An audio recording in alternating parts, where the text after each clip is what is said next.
युग अवस्था केवल एक उम्र नहीं होती, वे अनुभवों का भंडार, ज्ञान का स्रोत और संस्कृति के वाहक होते हैं। हमारे दादा दादी, नाना नानी और समाज के अन्य वरिष्ठ नागरिक हमें हमारी जड़ों से जोड़ते हैं। क्या आपने कभी सोचा है क्यों है बुजुर्ग हमारी जरूरत? जीवन जब हमें उलझनों में डालता है तब उनके अनुभवों की रोशनी से हमें रास्ता मिलता है। हमारे बुजुर्ग यानी हमारे घर के वृद्ध लोग हमारी धरोहर है। ये ऐसे व्यक्ति हैं जिन्होंने स्वयं के जीवन को मिटाकर हमारे जीवन को उजाला दिया है। भारतीय वृद्धों को बुजुर्ग कहा जाता है।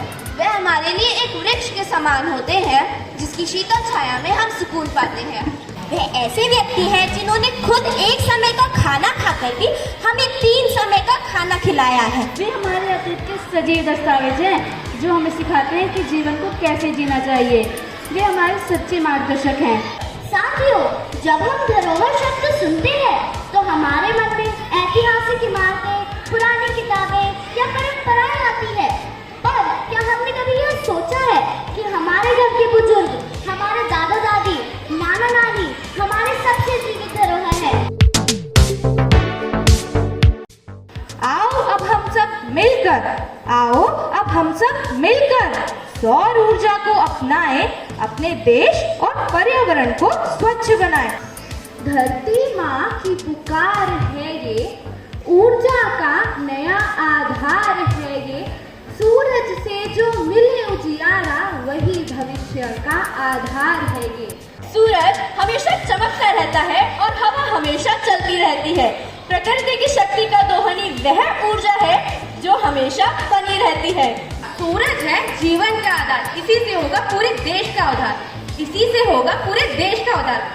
सौर ऊर्जा जो सूरज की किरणों से उत्पन्न होती है, आज के समय में ऊर्जा का एक स्थायी और महत्वपूर्ण स्रोत बन चुका है।